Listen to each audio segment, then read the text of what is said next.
So the overall ad spend of the communications industry is worked out to be somewhere around 40 billion rand at the moment. So that's primarily based on the media value of all the media opportunities across all media in the country.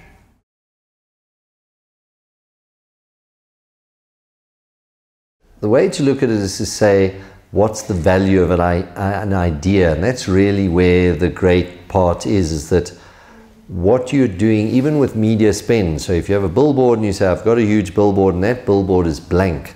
And you have to say, okay, now I have to put engaging content onto that billboard. And the point is you turn a blank space into a message, into a communication for a brand.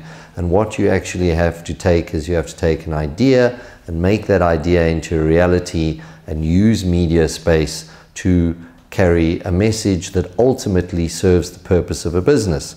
So all of it is led by the idea.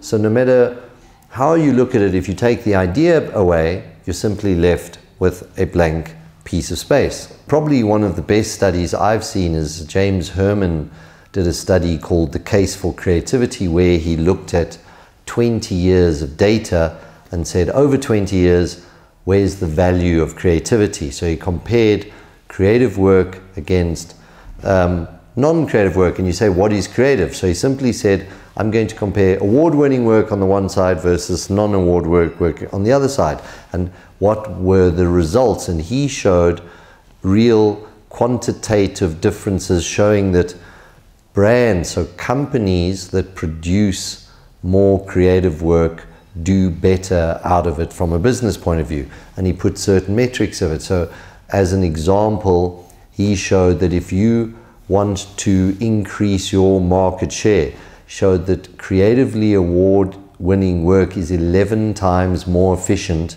at increasing market share compared to non-creative work. So, and that kind of makes sense if you look at it. If you say you're selling bottled water and you want to separate your bottled water from everybody else's, but inherently what's inside the bottle is pretty much the same.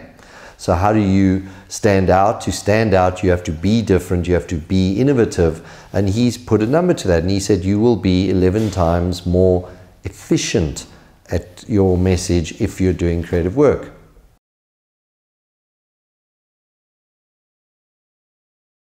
The exciting thing is that creativity is becoming much more appreciated now than it was in the past. And if you go back 10 years and you go back 20 years, in the past, again, when you look at media, it was very easy to get your message across. So you simply said, I'm going to buy space in radio, television, and print.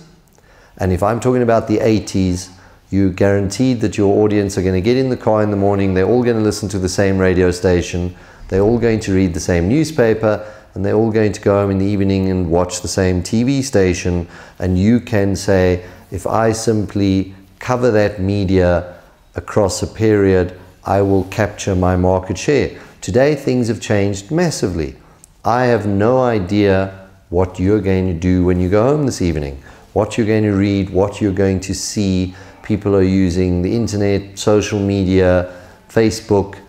There are many channels available on television. So the challenge now is to stand out from the clutter, and the challenge is to engage with audiences and get them to want to communicate and want to interact with you. So you're actually getting a much higher return on creativity now than you were 20 or 30 years ago.